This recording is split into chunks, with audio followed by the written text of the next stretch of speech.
Audible is my road trip companion. It's kind of my quiet alone time.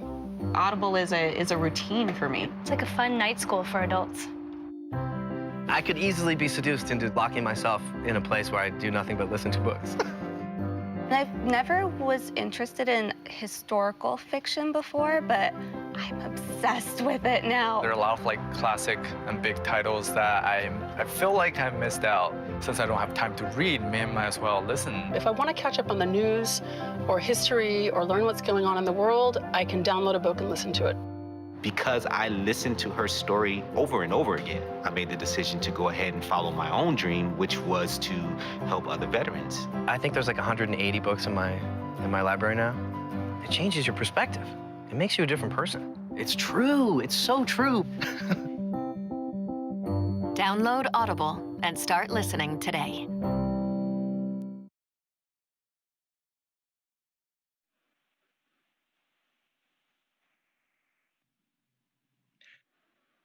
Hello and welcome. I'm Sewell Chan, Editorial Page Editor at the Los Angeles Times, overseeing our editorial board and our op-ed and Sunday opinion pages. Thank you all for tuning in to the 25th Annual Festival of Books and our virtual event this election eve for our panel on presidential politics with Kurt Andersen, best-selling author and award-winning public radio host, Jean Guerrero, Emmy-winning KPBS investigative reporter and New York Times contributor, and Stuart Stevens, best-selling author, political strategist, and senior advisor to the Lincoln Project. Before we get to our conversation, I want to remind everyone to support your local independent bookstores during this festival. Skylight Books in Los Feliz is the seller for this event. Buy through Skylight Books to receive a signed book plate with your book purchases. And now, Kurt, Jean, and Stuart, welcome. Hi. Kurt, let's get started with your book. In your book, Evil Geniuses, you identify the 1970s as a pivotal decade in understanding economically and politically how we got to where we are now. Tell us a little bit about your reasons for focusing on the 70s and what you hoped to get out of this book. Well, the early 70s were still really the late 60s, as those of us who were alive then will recall. And there was this kind of peak of liberalism, really of the end of the New Deal efflorescence. There was, environmental protection began, consumer product safety began. The Nixon administration kept building that liberal state bigger and bigger. And then it was over. And then there was a reaction to it, to some degree, a natural, organic reaction in America at large. But that organic reaction of let's take a pause from this liberal ascendancy was exploited by a group of people, of CEOs of big business, of rich billionaires who happen to be right-wingers, of some right-wing intellectuals like Milton Friedman, who in their various ways and together decided, hold on here, we have to save ourselves, save free enterprise, save business, save the wealthy, and create a set of new institutions and try to change sentiment to really abandon the New Deal idea that we are all in this together economically, that all boats in America rise together, and start privileging big business and the rich above all else, and turn the American dream into a kind of selfishness that superseded all other values. And that's really, and they were incredibly successful at it, both first at stopping the apparent late 60s liberal tide from sweeping them away. And then once they'd done that, getting their way with the election of Ronald Reagan and beyond. So really in just a decade, from certainly the mid 70s, and then there in California with Proposition 13 in the late 70s, within a decade, the deed was done and the paradigm was shifted. And we're still living in the result of that paradigm shift that really got going in the 70s and was successful by the 1980s. Thank you, Kurt. I'm going to stick with the 80s for a moment because it's actually a decade that all three of these books touch upon. Stuart, your book, It Was All a Lie, which is it's really a stunning work, in part because it's so honest about your experiences working for Republican candidates over many, many years.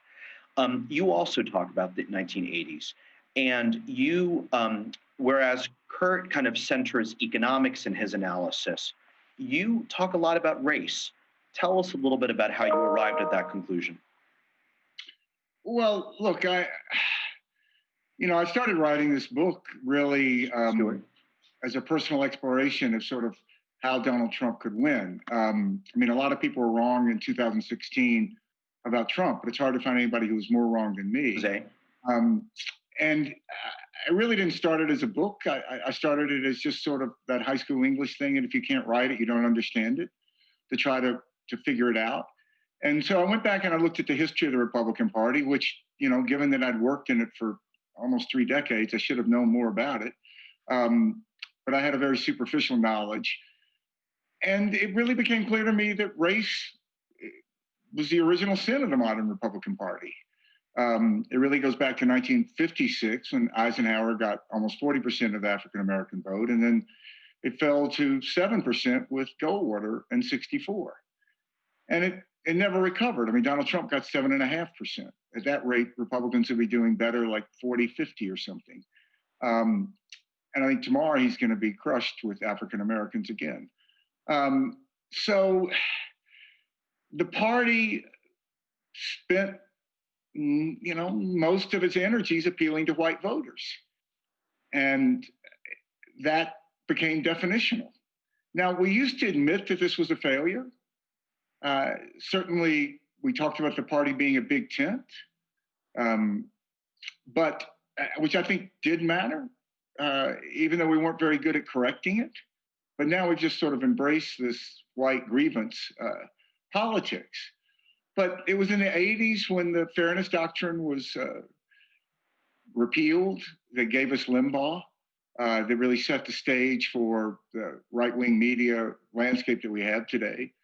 And it was really, I think, the last chance for the Republican Party to reach out. I mean, in retrospect, you look at Ronald Reagan. I mean, he announced in front of the Statue of Liberty, he signed a bill that made everyone in the country legal before 1983. His last speech was an ode to immigrants. I don't think that guy would do very well in the Republican Party today, actually. Yeah. Really, really very striking. Gene, that's actually a perfect pivot to your book, which also features the 1980s, at least in part because that's the decade in which Stephen Miller, your subject, was born. There's so much to say about your book, Gene, but one of the things that really struck me is the way that you really described Stephen Miller's kind of improbable emergence from a multicultural Santa Monica that many Los Angeles Times readers are probably familiar with, growing up in a Jewish family. Tell us a little bit about what you learned in the course of researching Stephen Miller's family and the milieu that he came from.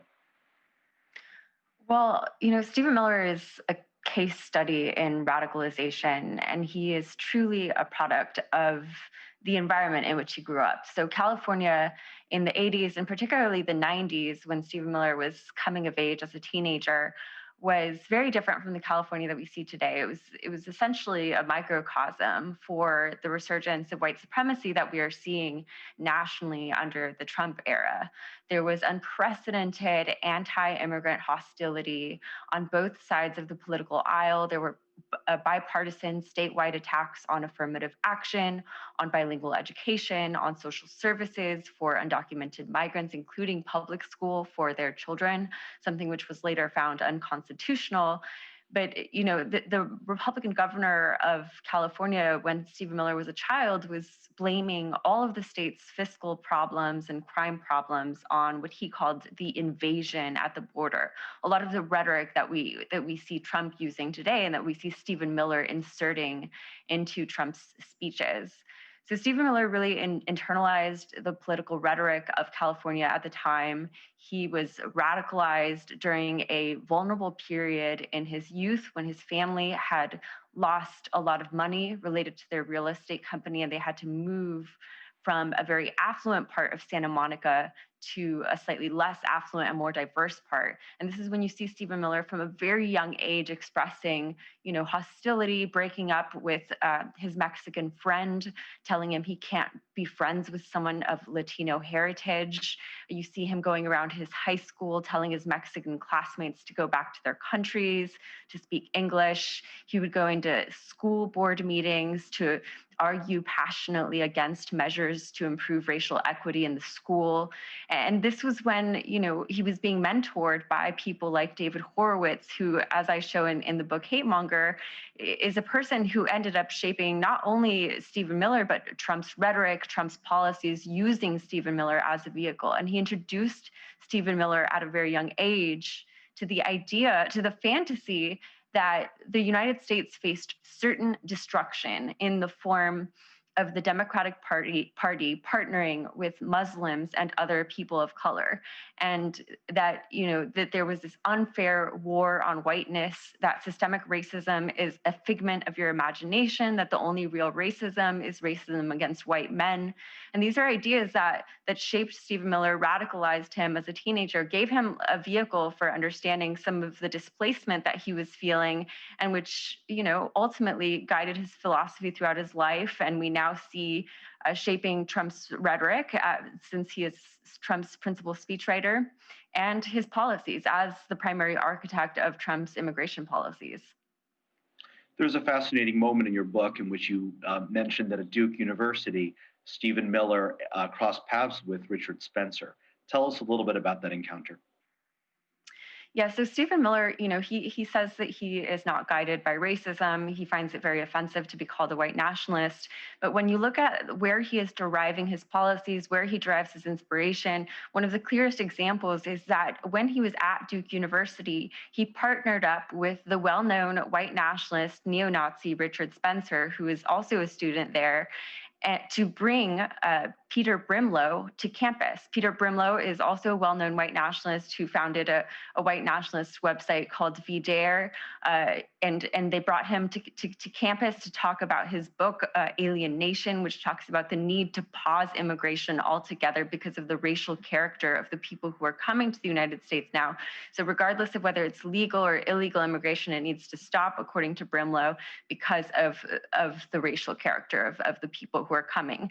And so Stephen Miller, early on in college begins to really embrace this white nationalist agenda and these white nationalist ideas. And it is why you see most of the policies coming out of the White House on immigration primarily targeting families fleeing persecution and violence from Central America, from various countries in Africa and the Middle East. Not criminals and cartels trying to sneak across the border, but people seeking asylum, people seeking refuge in this country, people applying for green cards.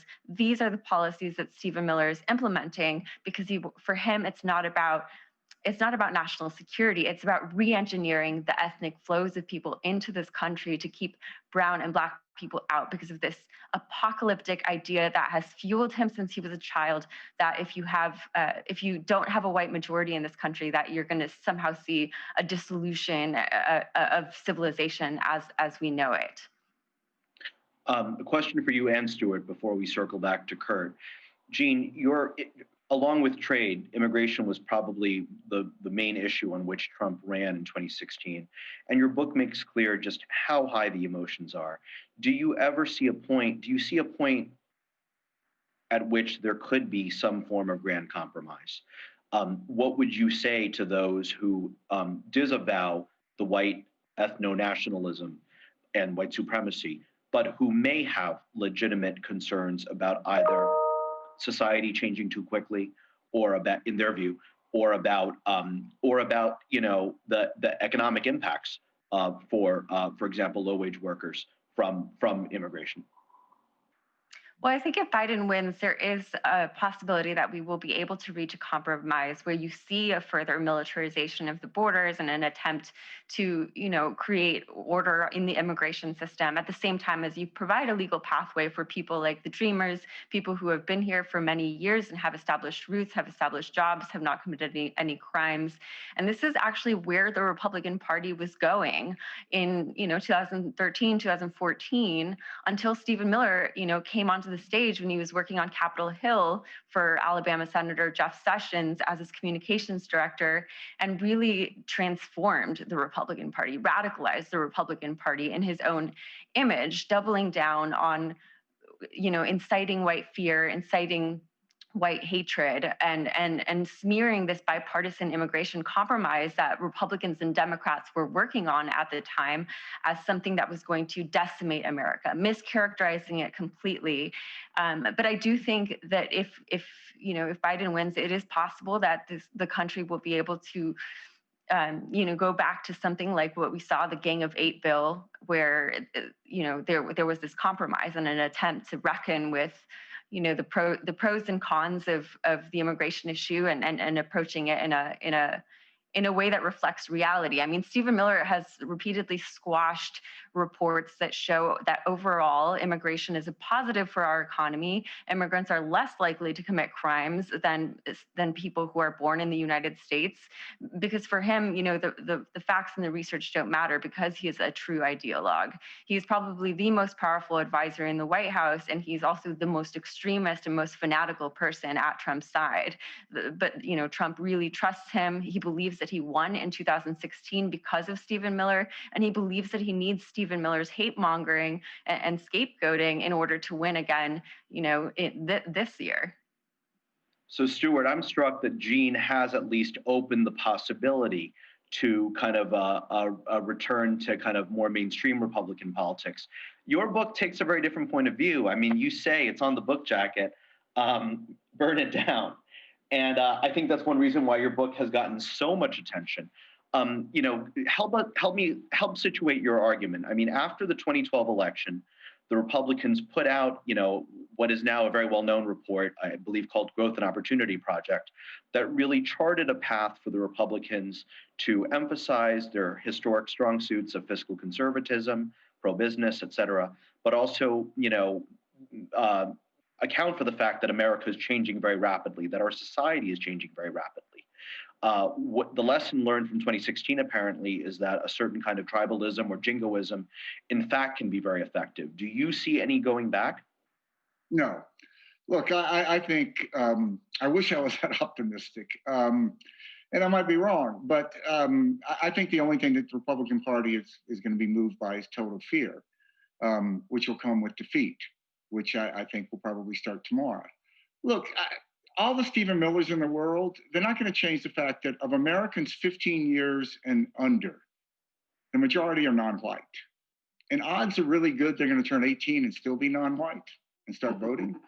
And that's the end of the Republican Party as we know it. What's going to happen to the Republican Party nationally is what happened to the Republican Party in California after Pete Wilson, as she was saying. It's going to become less relevant to the discussion. And now the Republican Party's in third place in California. So I think that for the next decade or so, the Republican Party is going to become increasingly marginalized. Once Texas becomes Democratic, which may happen tomorrow, that's it. You won't see another Republican president until the party changes. There's just no path. It's over. So, I would predict in 10 years, the big cry in the Republican Party is going to be to abolish the Electoral College because they're not going to be able to win. So I think there's just been a complete moral collapse of the party. And the only thing that's going to change it is sheer fear. So, Stuart, let me be contrarian for a moment, though. We've seen some reporting in recent weeks that there is not trivial support for Trump among some quarters of the Latino and African American communities. Moreover, you have some of the leading figures in the party, like a Marco Rubio, Ted Cruz, Nikki Haley, kind of representing a more multicultural America. there is a bench. It may not be very deep, but there is a bench. Tim Scott. Obviously, the Democrats are also trying to build up a bench, but have a very, very old leadership, especially in Congress. Kamala Harris could be part of the generational passing of the torch. But what do you say to some who say that your verdict is in a sense, your assessment's too dire? Well, these people just collapsed.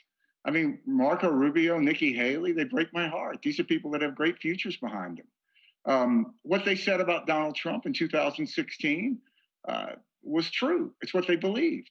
And they just collapsed. They didn't fight. They're just weak people. They didn't fight for what they said they believed in, which to me means they didn't believe in it. So look, when you look at polling, when you have a Republican Hispanic candidate, that candidate tends to do about 2% better than a non-Hispanic Republican. So that's no pathway. The same with African Americans. You take someone like Tim Scott, senator from South Carolina, who's African American. He does a little better with African Americans, but not much. The fundamental problem is just policy. That there's this tension that still exists between the idea that the Ronald Reagan joke, the most frightening words in the English language are, "I'm here from the federal government to help," which we all thought was funny. I thought was funny. But it also spoke to a larger truth about sort of a belief in small government.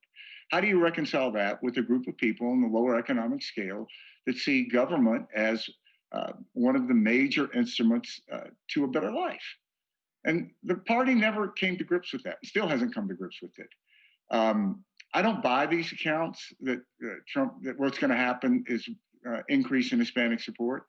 I think when the day is done in 3 days, Trump's going to get about 28% of Hispanic votes. I think African Americans, he'll be maybe 8%. That's it. I mean, in the Bush, I worked for Governor Bush and President Bush, and in 2004 we got up to 41, 42%. But that was something that he believed in passionately, and the party just walked away from that. So, look, I don't think that you forget that somebody called your father-in-law a rapist. I mean, I think this is deeply personal. And you could have made a case after the Civil Rights Act was passed in 1964 that African Americans would come back in some numbers to the Republican Party because of shared values of faith in the public square, cultural conservatism, patriotism, entrepreneurship. Never happened. Never happened. And I think the same thing's going to happen now with non-white votes. I mean, I'll just leave you with one thought. Look at Asian Americans. Asian Americans used to support Republicans 60 to 70%. Now they oppose Republicans 60 to 70%.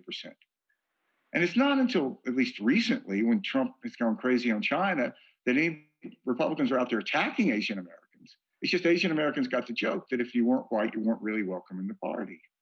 And that's the message that is sent. I mean, that's entirely what Donald Trump's campaign is about. I don't think it's where America is. You look at these latest polls, Donald Trump is getting 51% of the white vote. 51%. John McCain lost with 55%. Mitt Romney lost with 59%. So, the encouraging thing is even white voters are walking away from this and not believing in it. And that'll eventually change the Republican Party, but it's going to take a long time. Now, Kurt, do you share in Stuart's diagnosis? Your book talks a lot about kind of really the ideological roots of kind of modern conservative thought. You trace back a story that includes Friedrich Hayek and Milton Friedman and Arthur Laffer and the real kind of rise of supply side economics. Of course, Reagan's a very, very important figure in that narrative. Do you see strands of continuity between Reagan's America, Reagan's coalition, and Trump's? Do you see discontinuity? How do you relate that, and what do you make of the future of the Republican Party? Well, I think I believe and I hope that Stuart is correct, and what it gets to is the Faustian bargain that the characters and subjects of my book, which is to say the economic right wing, the Kochs, the Friedmanites, the Libertarians, the Reaganites, the economic Reaganites. The Faustian bargain that began with the Southern strategy in the 1960s, where Nixon that Nixon began, and soon, within a generation, the segregationist, racist Democrats became Republicans because the Republican Party opened themselves to them. So that was the beginning of the Faustian bargain that these economic conservatives made.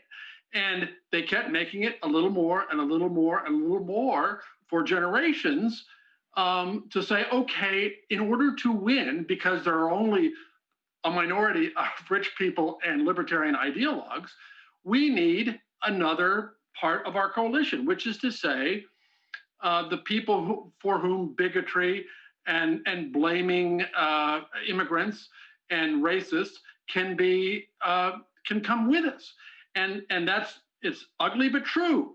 The evil geniuses said to themselves, that's how we're going to have to win elections. And bit by bit,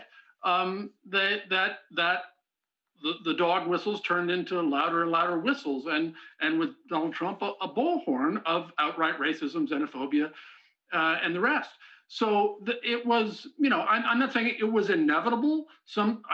At some point, enough decent Republicans could have stood up and said, we're not going this way anymore. We're going to go back to circa 1980 republicanism or circa 1970 republicanism, but they didn't. And they, in order to win, as they were losing the demographic race that Stuart also was talking about, they kept having to double down on the uglier and uglier Faustian bargain that they'd made, and then become an anti-immigrant party, which of course, even today, and certainly during the 80s and 90s, the Wall Street Journal, the great Bible of economic conservatives, was still all for immigration and all for immigration reform, and by today's standards would be, would not be allowed in the Republican catechism because they were so pro-immigration. And so it certainly in retrospect, it looks pretty inevitable because it was a constant evolution from Southern strategy to Donald Trump. And if you look at that history for this last half century, that's where they've gotten. And it's hard to imagine that this minority, explicitly anti-immigrant, white racist party is going to be able to win elections. I mean, I'm not convinced they won't win tomorrow, but let's, God willing, say they don't.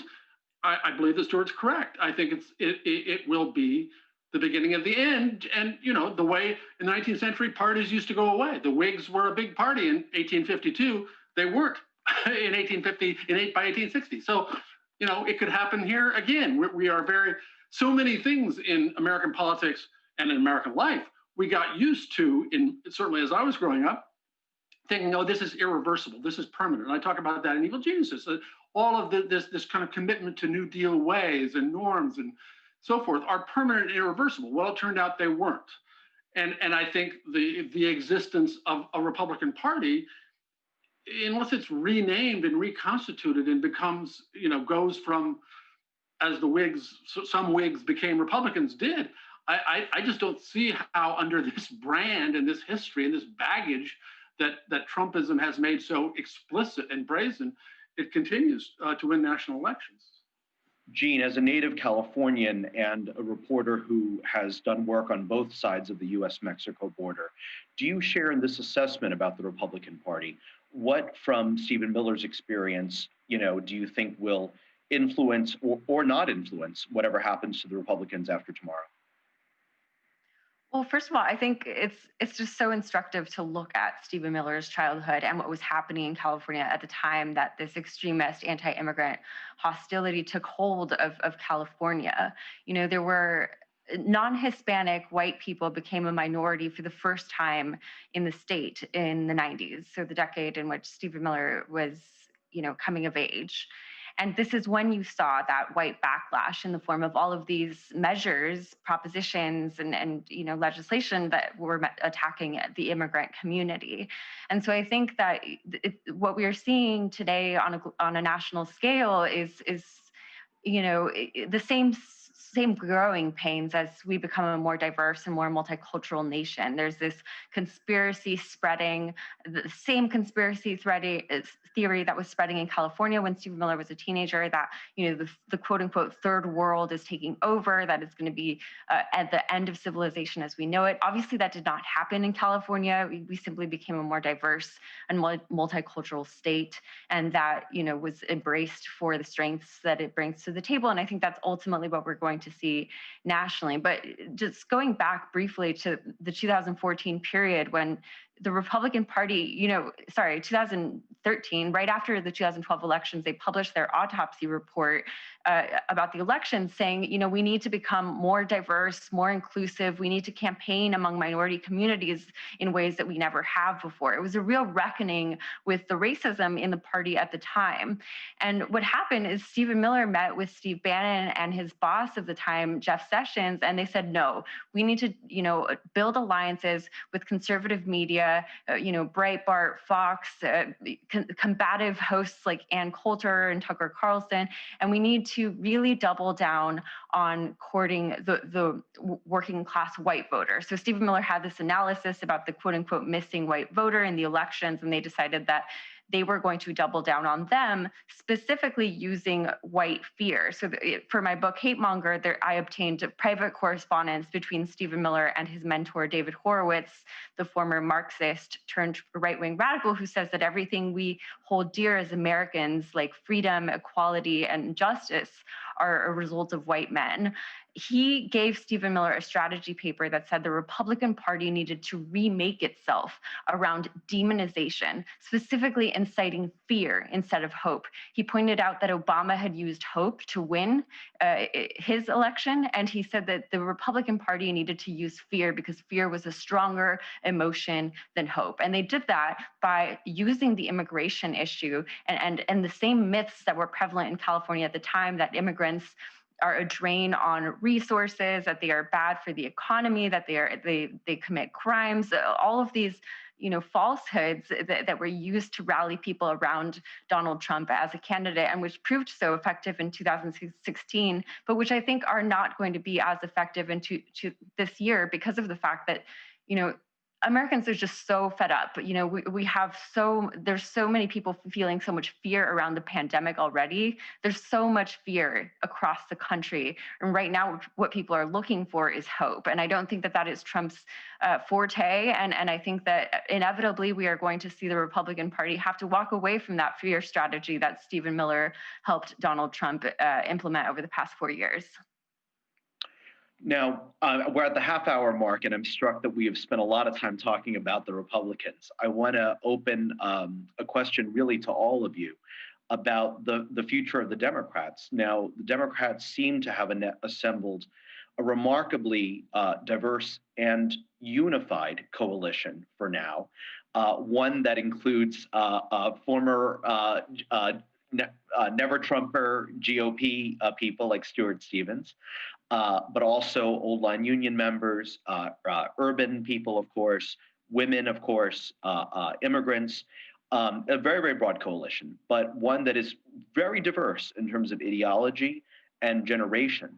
If the Democrats are successful this week, both in the Senate and in the presidency, how long will that seeming unity hold for? Well, personally, when we talk about a third party in America, I really think we have three parties. I think we have two parties inside the Democratic Party. We have sort of, say, call it a Sanders party, and you have a Biden party. And I think the future of major public policy decisions in America is going to be decided between those two issues, between those two elements of the party. I think Republicans are going to become increasingly irrelevant. I mean, take national health insurance. In 10 years, are we really going to be the only Western country that doesn't have national health insurance at some major level? It's hard to imagine.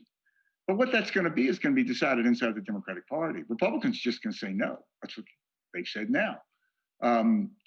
So, I think that diversity is a strength for the Democratic Party.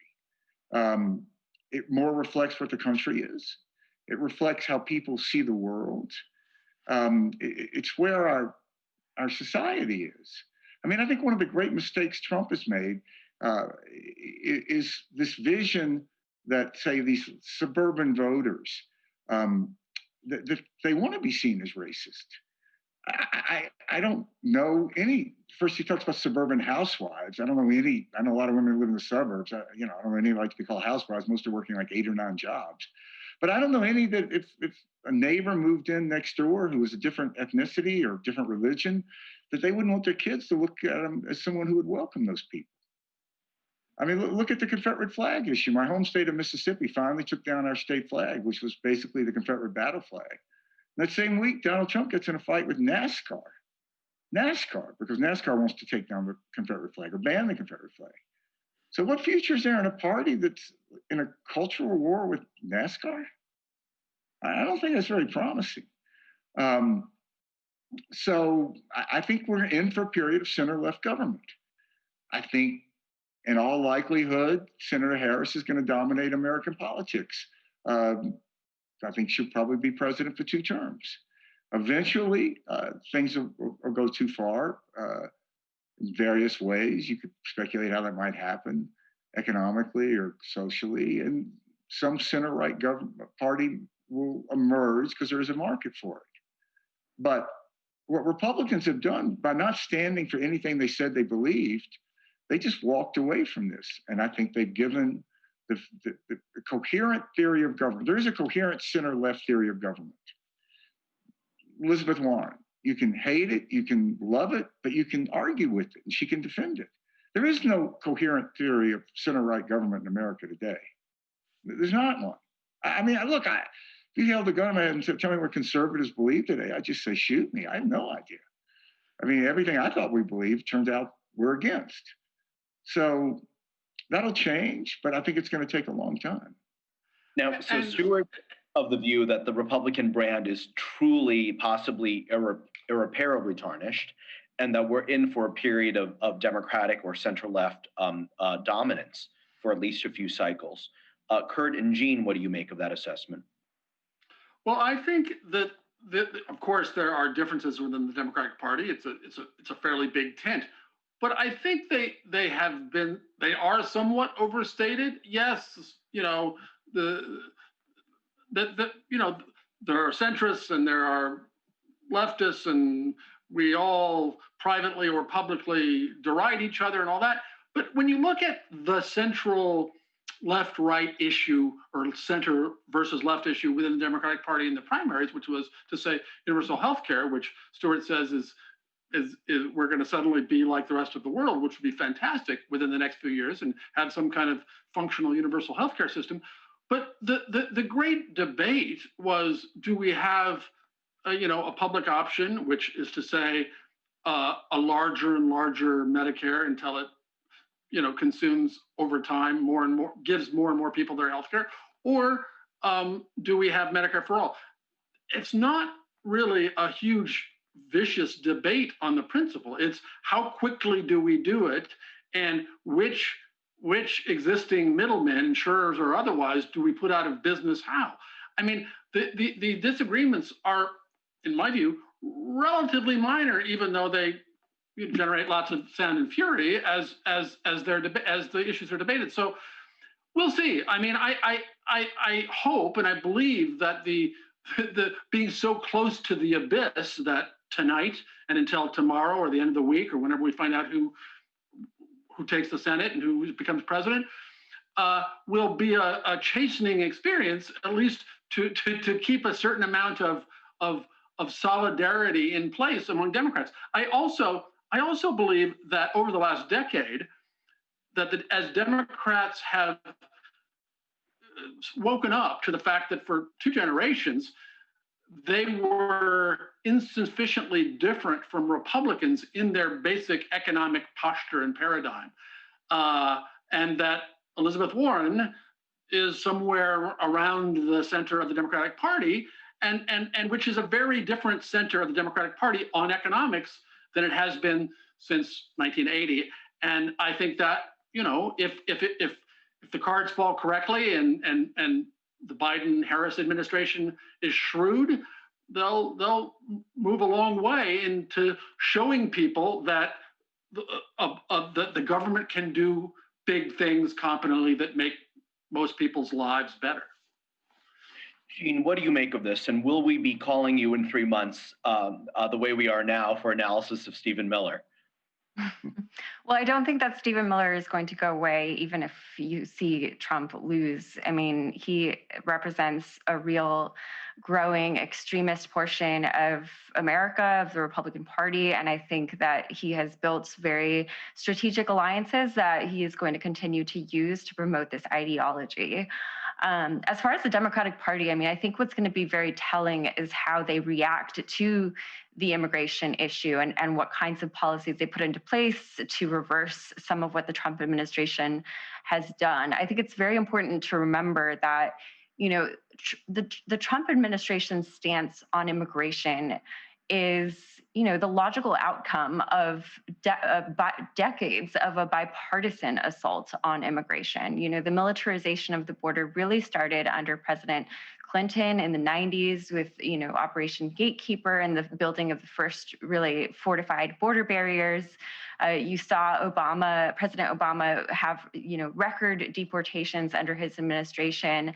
And this really, you know, helped to marry the concept of immigration with the concept of criminality in America, you know, across the political spectrum. And so I think, honestly, I do not believe that immigration is going to be a priority for the Biden-Harris administration. I think they're going to be facing a lot of pressure from pro-immigrant groups to reverse some of the extremely inhumane steps that the Trump administration has taken. But the way that they react is going to be extremely telling as far as what the next few years are going to look like. You point out, Gene, in your book that President Obama indeed, you know, presided over really a record number of deportations. Why did he not get credit, as it were, among people who are very skeptical about immigration? How did it come to be that Trump and his promises of the wall came to kind of define? How did that become the major messaging point for him? Well, I mean, you know, Obama would talk about how he was targeting felons, not families. And anytime that you saw immigration in the news under the Obama administration, it was also tied to public safety and national security issues. And what this did is, like, as I was talking earlier, is it really united the concept of immigration and criminality in the American public consciousness.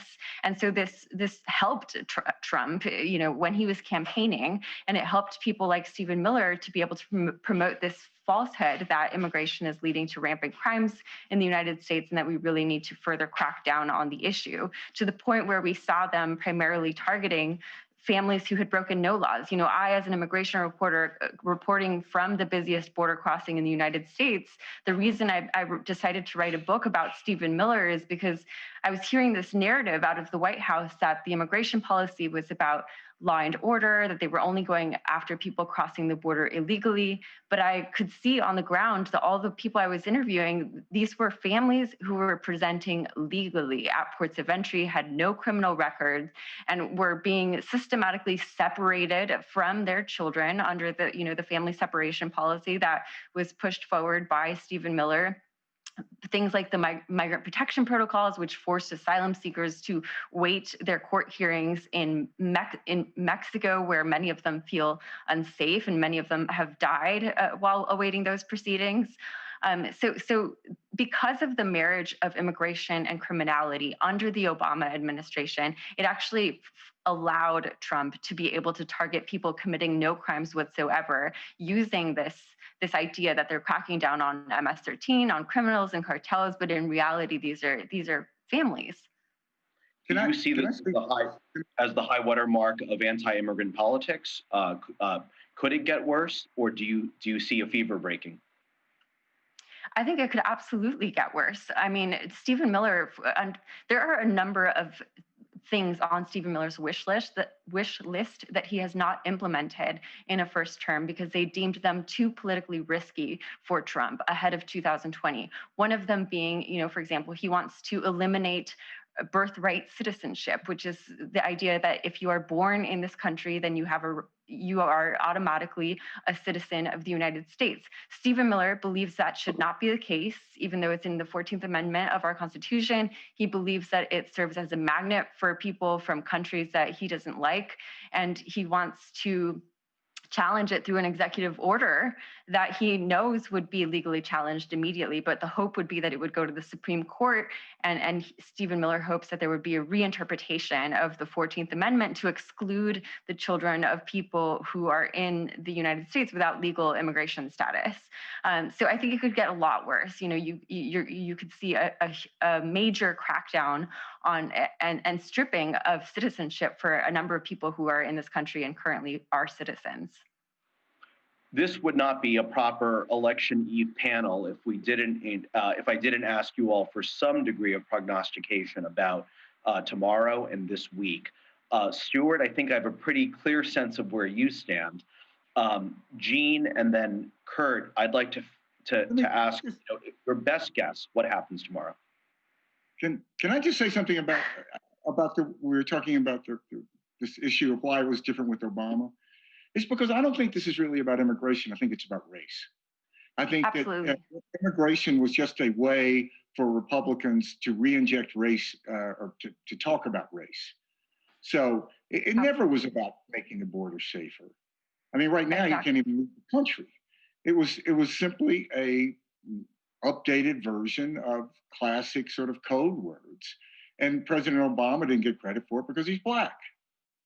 And of course, a Black person is not going to do that. And let me add, Stuart, a way, as they had done again and again and again, and as the ownership class has done for a century, is to make the people who've done badly by the end of manufacturing and so forth in this country blame someone other than their employers. I think what we're going to see tomorrow really depends on how much Americans are going to fall for this scapegoating based on race. Stephen Miller has helped Trump to shape the reelection message so that now, the target in 2016 was immigrants and immigration.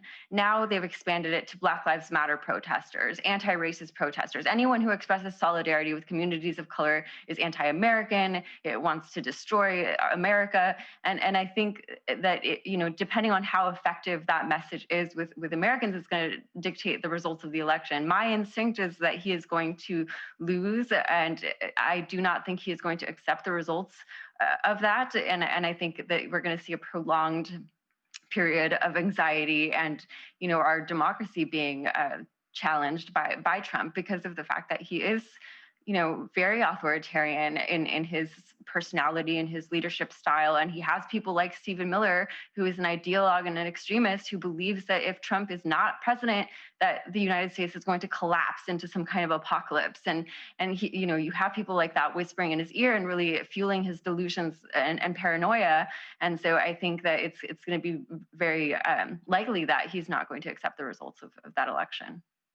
Kurt?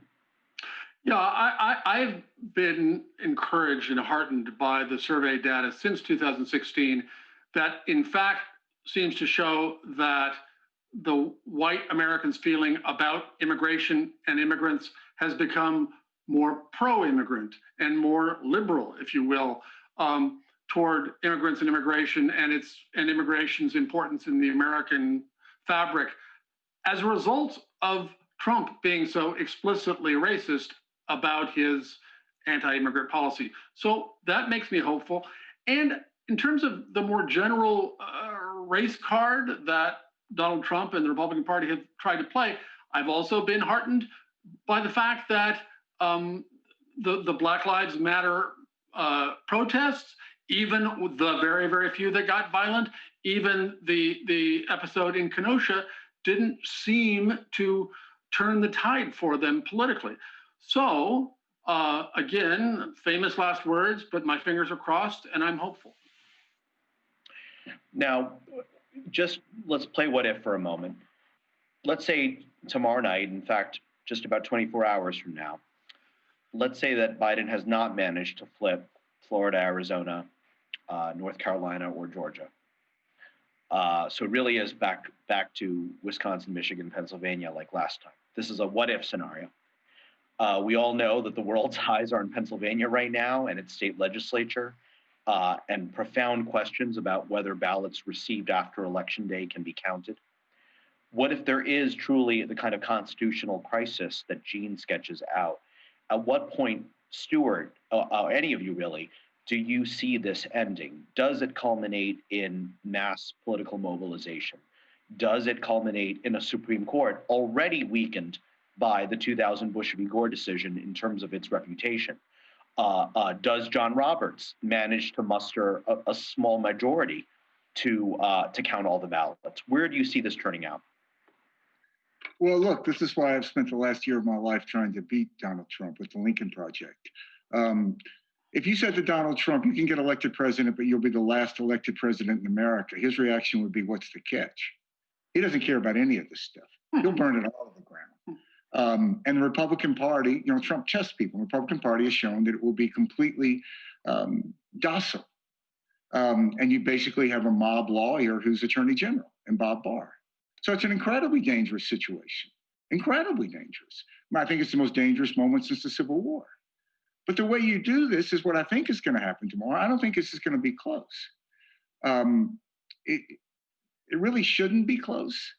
You look at these polls, probably this whole race is over now. 70% of the people have already voted. Biden's leading. When you go into a race and you've won, say, by 5-6 points for 70% of the vote cast, to make that up in the remaining 30%, you have to win by like 15, 18 points. I just don't think that's going to happen. But sure, that scenario. And the fault is the Republican Party. In our system, parties have to be a circuit breaker. And the Republican Party never pulled a circuit breaker. They acquiesced to this lawless president and lawless administration. So sure, it's incredibly dangerous. But I think Americans are going to reject that.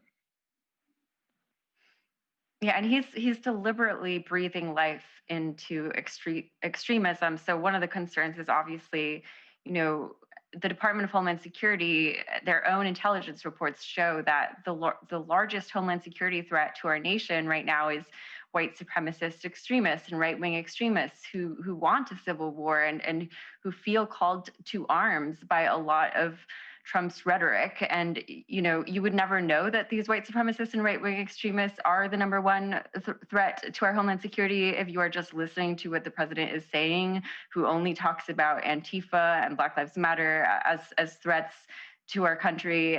But this is a real concern for me. What kind of violence are we going to see in the streets by these people who believe that they are defending the country in the same way that Stephen Miller believes that he is defending the country?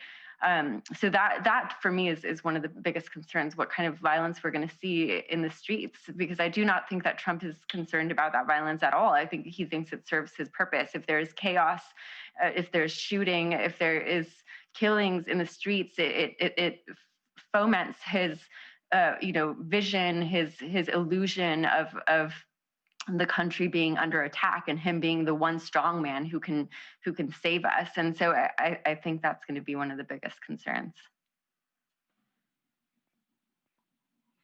I mean, my view of yes, of course, there's a chance of catastrophe. Well, the one catastrophe in my view would be he's even legitimately reelected would be a kind of catastrophe. But if the kind of civil disorder and delegitimized democracy catastrophe happens, yes, that's possible. But to me, this election for a long time has, indeed the whole 4 years, has seemed like a cancer diagnosis, right? It's a cancer diagnosis where you're probably, it looks like now, gonna survive. You're gonna live.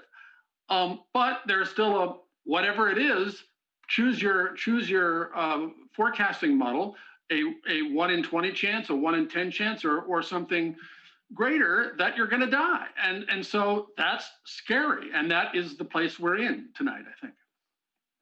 Yeah, very sobering.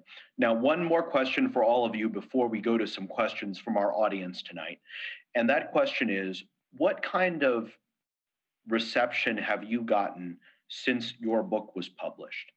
And have you heard from people who disagree strongly with the arguments that you make? And I ask this question not as a generic question, but partly because all of you have written very politically engaged, very current, very relevant of the moment books. But you've also published them with mainstream publishers. Presumably you're reaching audiences like our readers tonight who enjoy reading quality nonfiction. There is, it seems, an alternative disinformation ecosystem that has become kind of self-reinforcing and that has become very, very powerful. And I'm not naming any, company or network, but we all know that, social media has aggravated the problem. And we know that there are all sorts of algorithmic and things that have amplified these extreme voices, and also that the level of distrust is very high. And I'm curious about what you make of that, kind of problem of truth decay, and how it has affected the reception of your work. Well, Go ahead. Well, I mean, the one of the biggest issues is the fact that you have, leadership, people like the acting secretary of the Department of Homeland Security suppressing real intelligence reports at the demands of people like Stephen Miller. And you have him, also promoting this idea that there's this huge threat from Black Lives Matter protesters and et cetera. And so, I mean, as far as the reception of my book, I mean, I've gotten the typical trolls telling me to go back to Mexico, even though I was born in the United States, but just based on my last name and the fact that my father is an immigrant from Mexico. I mean, the expected, language under this administration. But what was most surprising to me is to hear directly from the acting secretary of the Department of Homeland Security telling me that he was very upset about an excerpt based on my book, an excerpt from my book about about how the Department of Homeland Security was politicized by Stephen Miller, and how people like Wolf were turned into essentially puppets of this very important department that is supposed to protect the American people from everything from, pandemics to cyber warfare, election interference, domestic terrorism, and which has been utilized by Stephen Miller and Donald Trump to really focus on immigration and Black Lives Matter protesters and attacking Trump's political opponents. So you see disinformation from the very top, from people like the acting secretary of DHS, who is attacking, taking time out of his day to attack journalists on a personal level. He threatened to officially respond to my article, and this is not the first time he's done something like that. So absolutely, I think that this administration has been putting out misinformation, disinformation. It is part of their strategy, and it's extremely dangerous.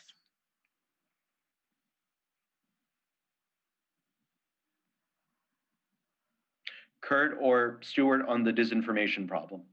Well, my previous book, actually, which is called Fantasyland, came out 3 years ago, was about this very issue. And as you said, so truth decay, which I write a history of as it being deep in the American bloodstream going back since the very beginning.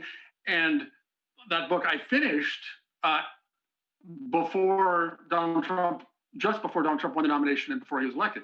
So he and his election, in my view, and in the view of that book, were a symptom of a long-running American problem that had become acute in the last several decades. With evil genius is what I have found talking to people, is partly because I admit my own culpability in telling my story as just another new Democrat, happily voting for the Bill Bradleys and Al Gores and Bill Clintons of the world, and sort of ignoring the suffering of so many of Americans who were being left behind by the changes wrought by technology and globalization and the rest. And that not only was wrong in a moral sense, but in a political sense, because it left the field open to the Republicans. Because if there was precious little difference, as there was after the 1980s between Republicans and Democrats on economic terms, why not vote for the people who hate the same people I hate? I mean, to sum it up, of what benefited the Republicans from the Democrats standing down on having a distinct left vision on economics. So I have found, I think, Yes, some people don't like what I wrote, but I find that many people, there are many readers who have feel the same sense of I was asleep at the wheel a little bit as a Democrat, as a, let's say, socially liberal but fiscally conservative Democrat for many years, and that was wrong on more than one count. And I'm glad you confessed your sins and repented, even as you're telling the story of how it happened, and noting who the chief villains of the story are. Now, Stuart, you've been on the digital firing line, as it were. Maybe that's not a great analogy, but you and the Lincoln Project folks have been so outspoken, and I would argue particularly effective because of your understanding of political tactics and strategy, and of course your deep experience with messaging and framing over the years. So, you've really put yourself out there. What kind of feedback have you gotten? And have you been kind of caught up in the disinformation vortex? Well, look, we just don't care what these other people think. I don't mean that in an arrogant sense. We just don't care. Look, the Lincoln Project's just a group of people who worked in the Republican Party or consultants, and we know how to do some stuff.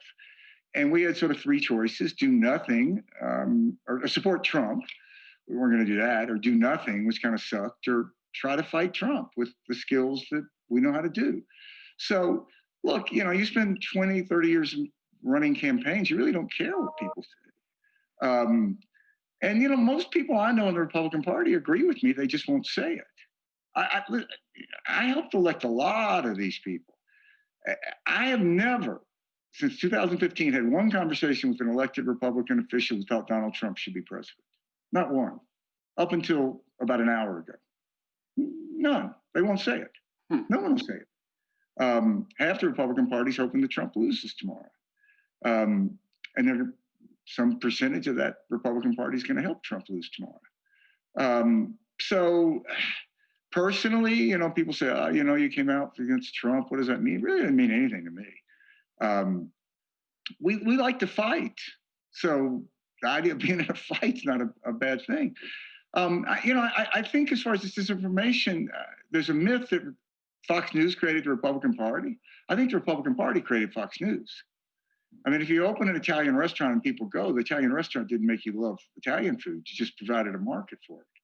So there's a necessity for the Republican Party to exist in an alternative reality, because that's the only way in which it can sustain itself. Now, that carries out to voter suppression, where you try to tilt the makeup of the country artificially, the makeup of the electorate artificially, and it goes to just fundamental truths. Climate change, or in any of these issues. The issue is saying on immigration and violence. So it's an anti-truth, the Republican Party is an anti-truth party now. And that's just a fact. It's a tragedy. It's had terrible consequences to America. But it's a major political party that is against fundamental facts. I would like to now turn to some questions from our audience members. We will start with a question from Stephen. Do you think that the old style party conventions will become a thing of the past? Did you find this year's virtual conventions refreshing by comparison? Stuart, do you want to take that one? Yeah, sure. I think absolutely they're going to change. I thought the Democratic convention was brilliant. I've done a bunch of conventions. It's really hard to have 3 or 4 good nights in a row. They did. But what's extraordinary to me, and Stephanie Cutter, I think, deserves tons of credit for this. Just think about it. You normally plan a convention, the party starts planning it a year out when there's a contested nomination. Then you get the nomination, there's all this stuff in place. So they had to throw all that out the window.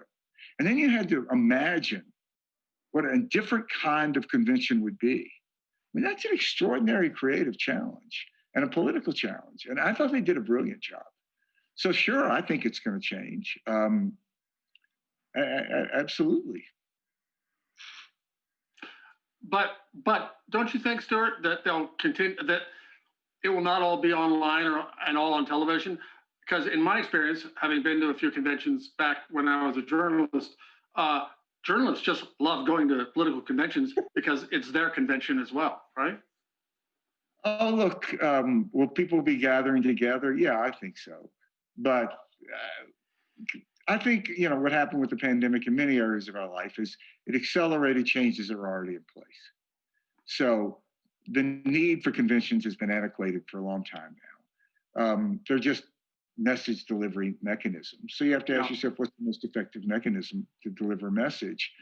And it's probably by not getting a bunch of yahoos together, where the biggest problem you have when you run these conventions is, the crowds. I always wanted to turn down the lights in the crowd so we could just focus on what's on the stage. That's what you want to present. So a simple solution to that is don't have a crowd. Then you just have to look at what's on the stage. So I think you'll see a lot more of that. Very interesting. Now, our next question is from a reader, Bob, who asks, are there any lessons to be learned from the outcome of the election of 1876, which might apply to tomorrow's election? I love this question so much because we've all learned a lot more about Rutherford Hayes, about Florida, which of course was at center stage in 1876, and about the Electoral Count Act that followed, not to mention the Compromise of 1877. Anyone want to tackle that question?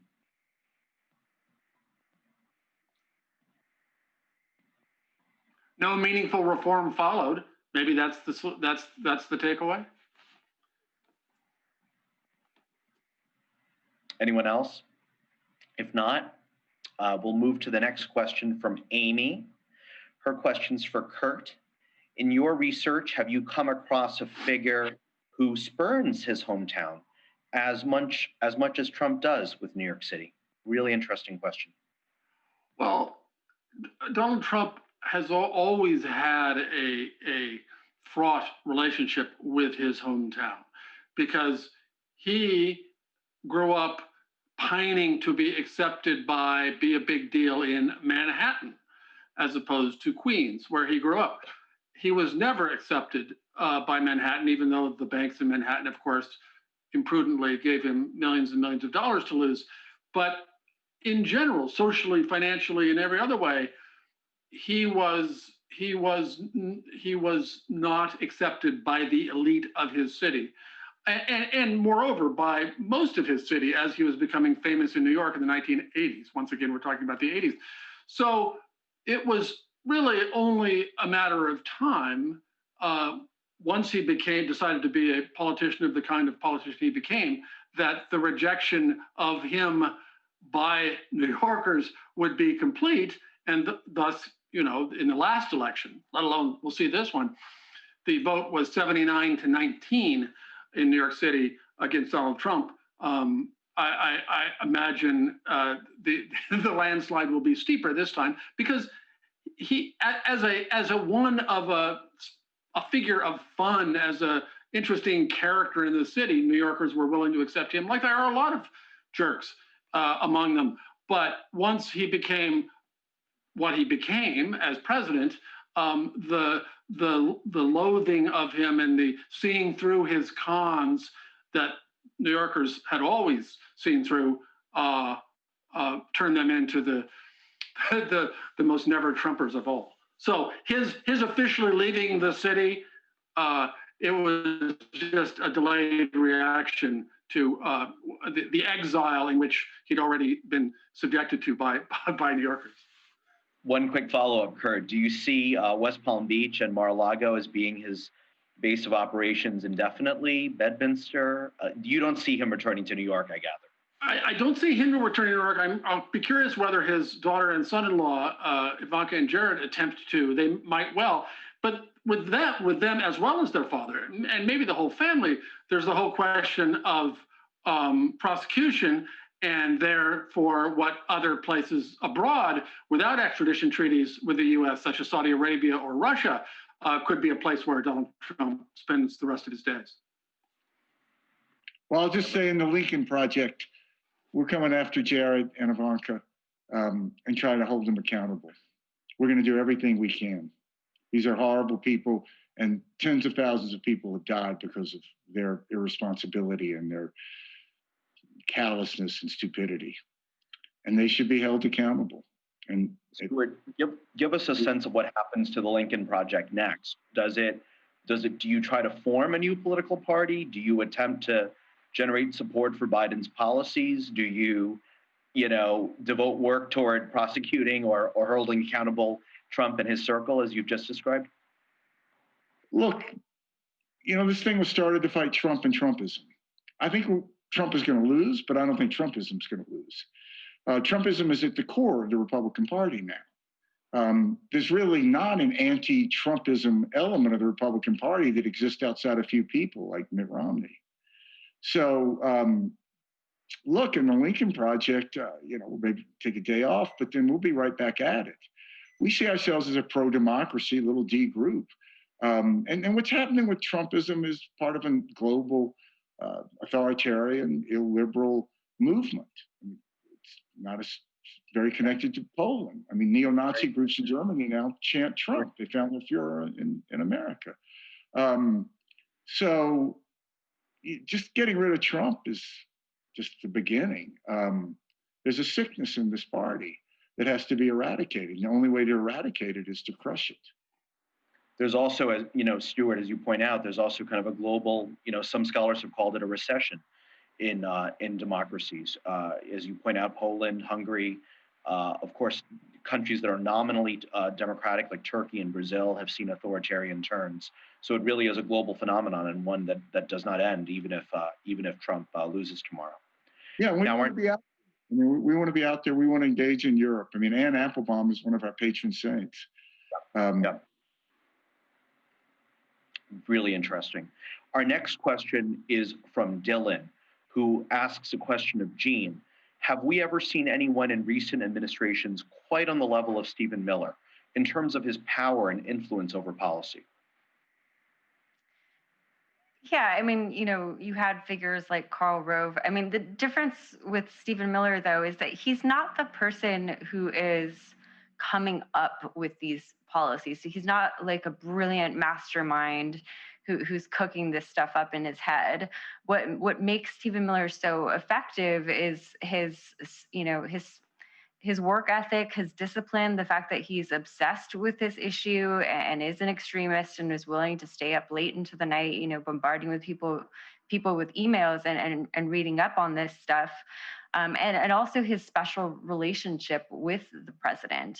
I don't think most people realize how critical Stephen Miller was for Trump's win in 2016. Trump's only real immigration proposal before Stephen Miller joined was the border wall, which a lot of restrictionists kind of rolled their eyes at. They knew it was kind of a joke. I mean, we've been building border barriers for decades, and it hasn't really done anything to decrease illegal flows or drugs into the country. And it wasn't until Stephen Miller began to pull policies directly from think tanks like the Federation for American Immigration Reform, which was founded by John Tanton, a eugenicist who believed in population control for non-white people, believed in the genetic superiority of white people. It wasn't until Stephen Miller began to pull policies from that think tank that restrictionists began to take Trump very seriously. Stephen Miller, he secured for Trump the Border Patrol and ICE union endorsements in 2016.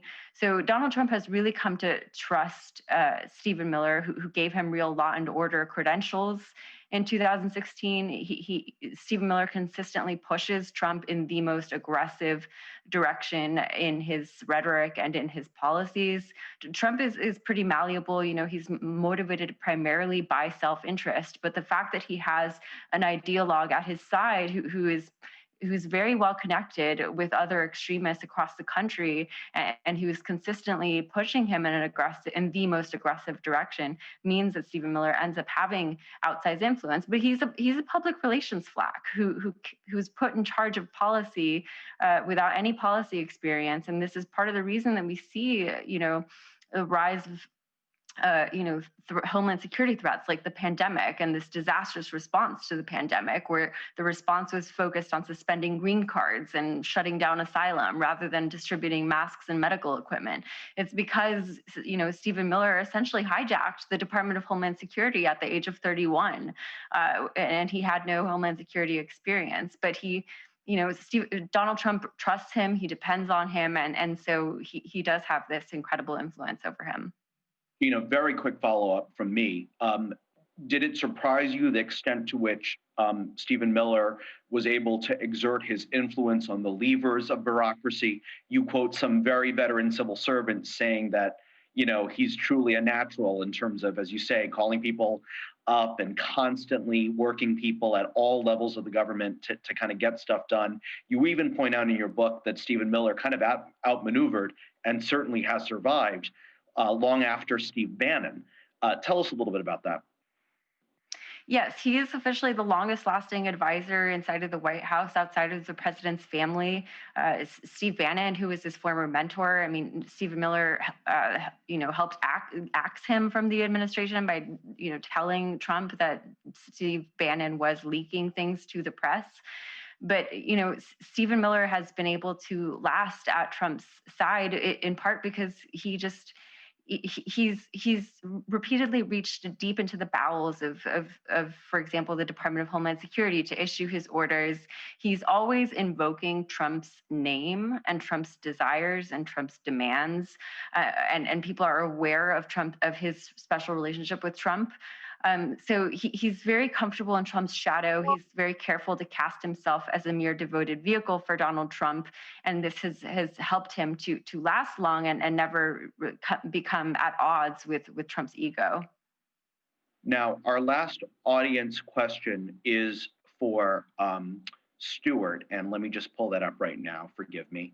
Hold on one second.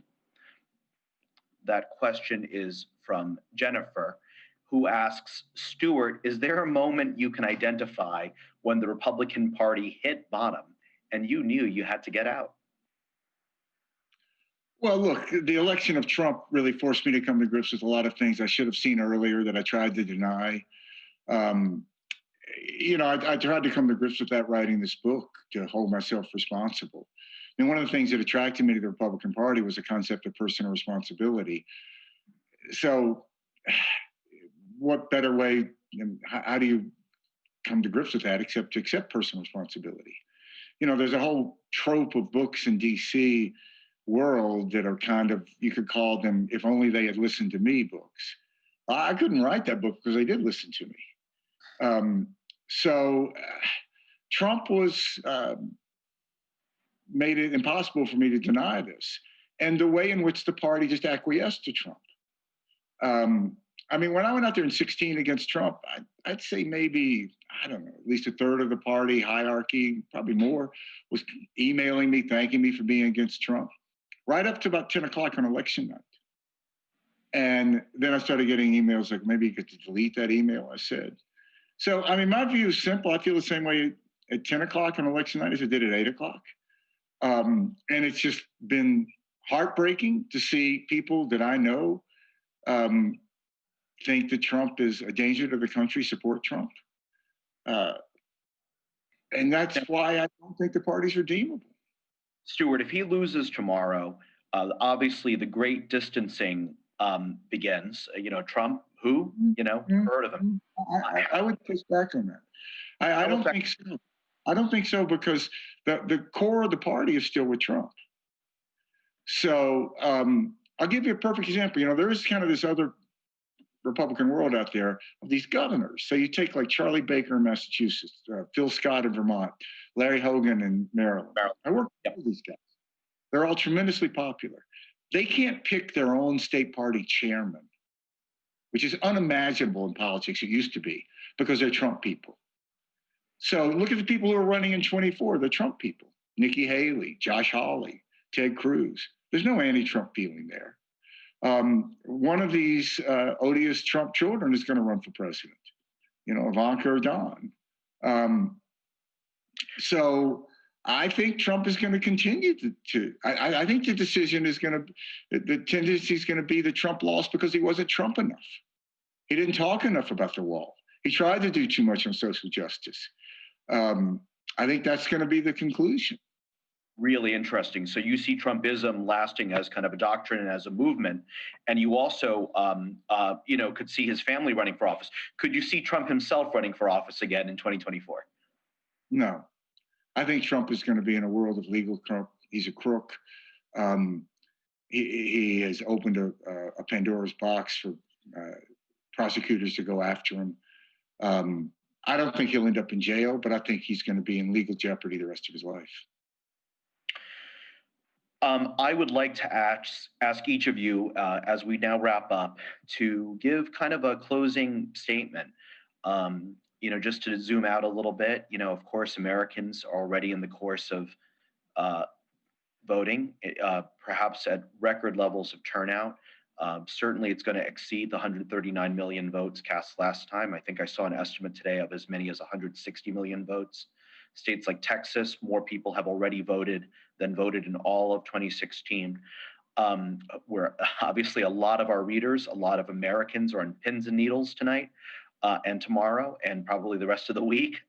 Some of you maybe as well.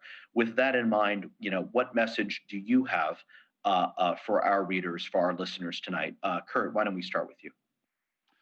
Well, if Trump is defeated tomorrow, and if the Democrats take the Senate, which would be a major part of the vanquishing of the Republican Party that former Republican Stuart Stevens calls for, then that's merely the first step. That's all I would say. It's the first step, like the step away from the abyss.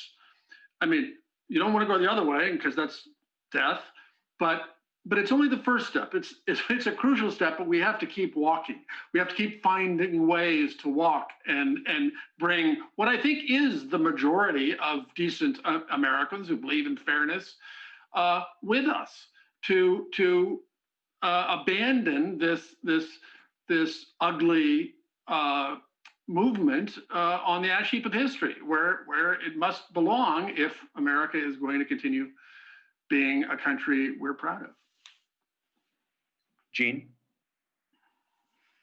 Yeah, I mean, I just think it's so important for people to understand the story of someone like Stephen Miller in order to understand, the moment and where we are headed. Stephen Miller idolizes Donald Trump in the same way that so many people idolize Donald Trump. For many years of his life, Stephen Miller would dress up as Robert De Niro's mobster character in the movie Casino on trips to Las Vegas with his friends and family, and personify this mobster. He had this real obsession with mobsters, and his friends tell me it's part of the appeal of Donald Trump, and I think it's part of the appeal of Donald Trump to so many Americans. Stephen Miller was radicalized in the same way that so many Americans have been radicalized. This idea that, there is no law and order apart from might makes right, and whatever you want, you can make a reality. And I think it's just important to show, not the humanity, but just how easy it is to fall into that extremism, and understanding that is going to be key to coming back together, because there have been so many people, radicalized, believing things like QAnon, conspiracy theories, completely detached from reality. And if we're going to come together as a nation, we're going to have to understand how people fall into those things. We can't completely ostracize those people. And I think that the story of Stephen Miller is instructive as far as how people fall into these rabbit holes. Stuart? Look, my conclusion is that leadership matters.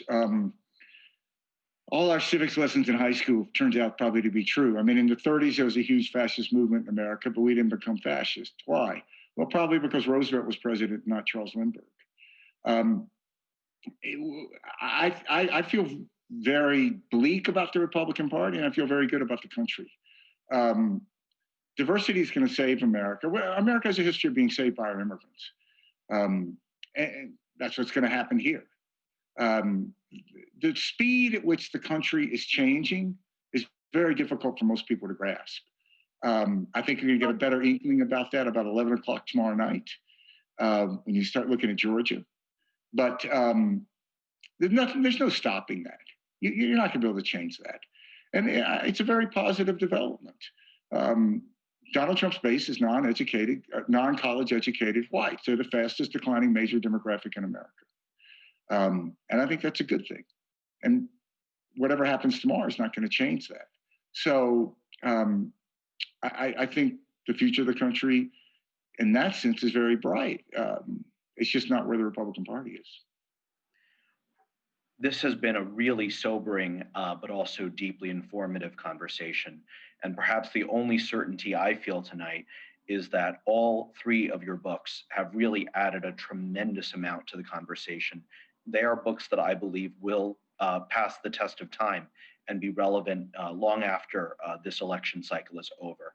And again, those books are It Was All a Lie by Stuart Stevens, Evil Geniuses by Kurt Andersen, and Hate Monger by Jean Guerrero. Thank you, Kurt, Jean, and Stuart for joining in this important conversation. Remember to listeners and audience members to support our book-selling partner, Skylight Books, with your purchases to receive a book with a signed book plate. Signing off now with a good night and a goodbye, and wishing that this election is peaceful and decisive. Thank you. Thank you. Thanks.